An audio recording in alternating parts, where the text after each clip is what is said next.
Good afternoon. This is Benjamin, and this is another Numismatic Notes with Benjamin. Tonight I'm sharing with you a Belgian 200 francs. This note was originally revealed to you guys in my previous video where I unpacked an order of notes that I received with notes that I'm hoping to use in these sort of videos that I'm preparing. This note is a predominantly red, yellow, orange, and green note. It is a 200 franc from Belgium. The banknote book calls this B591, and the Standard Catalog of World Paper Money catalogs this as PIC 148. The face value of this note when it came out was originally approximately $5.60 US, which is a good deal less than what I paid to receive this note now. I used a number of resources for this note. One of them was by Gene Hessler, the International Engravers Line. Another resource I used was Wikipedia, banknotes.com, the National Bank of Belgium, and Chasing the Bird, the life and times of Charlie Parker. So let's get on with what's going on this note.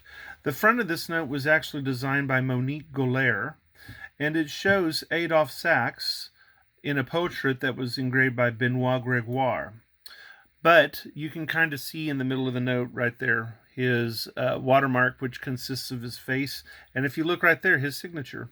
So it's kind of neat. It is a definitely musical note.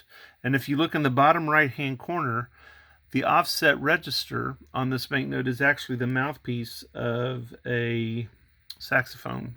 So I thought that was pretty cool. Adolphe Sax, the man who appears to the left on this note, was born in 1814 and died in 1894. He was the famous clarinet player who invented the sax. And in addition to the saxophone, he invented the saxotromba, the sax horn, and the saxotuba. His parents were famous designers of instruments as well. And if you play a French horn, then you've played an instrument that they made modifications to. Mr. Sax was so accident prone as a child that even his mother was afraid he wouldn't live into adulthood.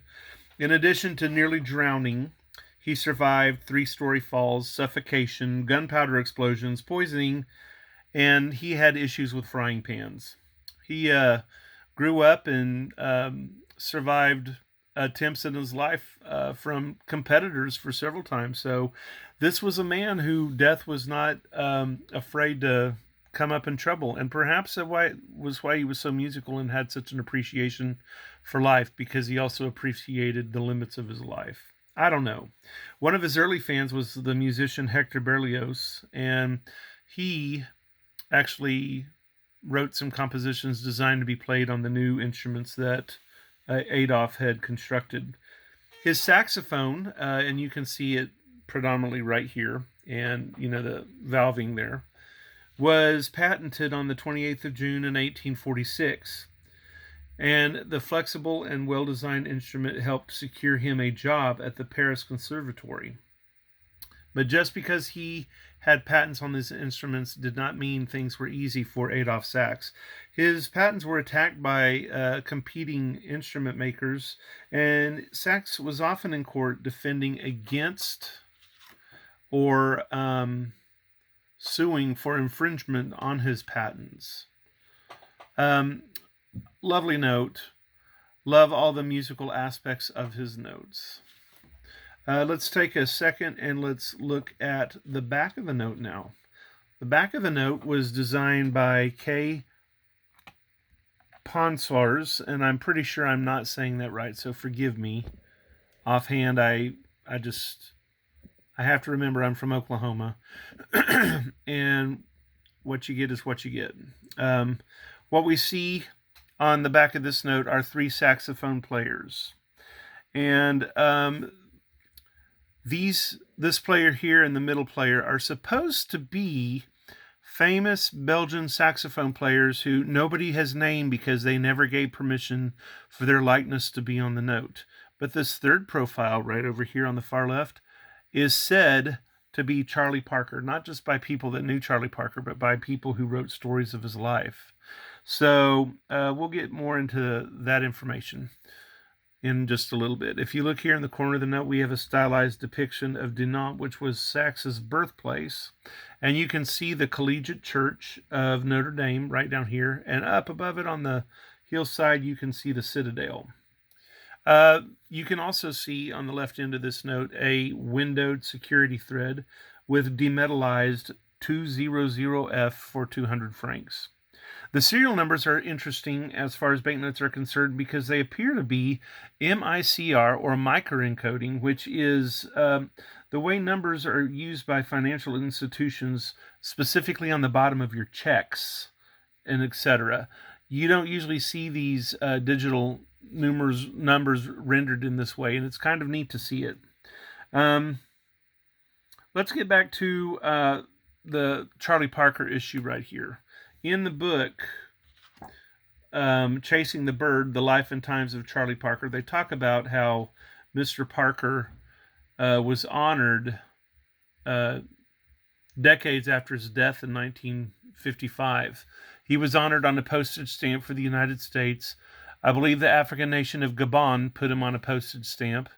And the book very clearly states, and many people have said, that the silhouette on the back side of this note is that of Charles Parker Jr., who was born in Kansas City, Kansas in 1920 and lived until 1955. He was also called the Yardbird or Bird. He was a leader in the development of bebop, which is a style of jazz, and he began to play the saxophone at the age of 11. Over time, his skill grew, but he did have setbacks, and for a few years, he was known to study and practice his saxophone playing up to 15 hours a day. But car wrecks in life and other setbacks caused him problems, but inspired him all the more.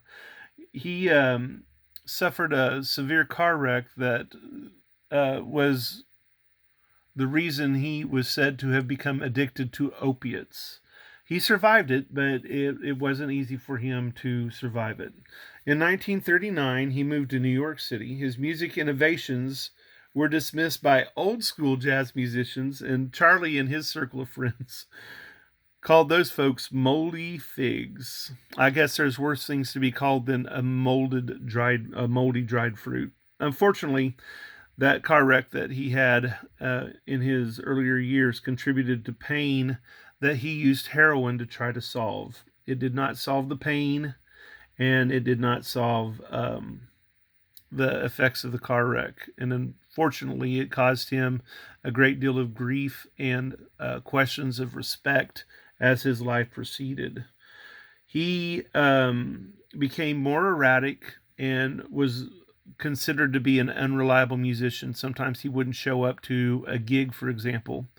For a period of time, he was actually in a mental hospital, and it benefited him. He was able to leave the hospital clean.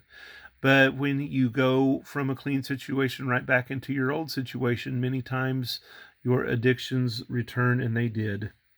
His daughter's death in 1954 provoked him to attempts on his own life. He died March 12th, 1955, watching television, and the world lost a great one. It was 40 years before he was honored on a U.S. postage stamp and on this Belgian 200 franc. So I don't know what's better about this note, the fantastic rendition of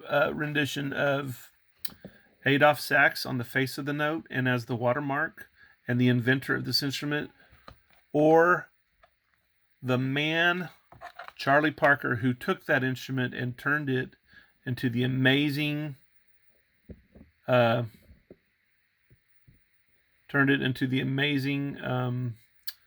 instrument that is still known and loved today.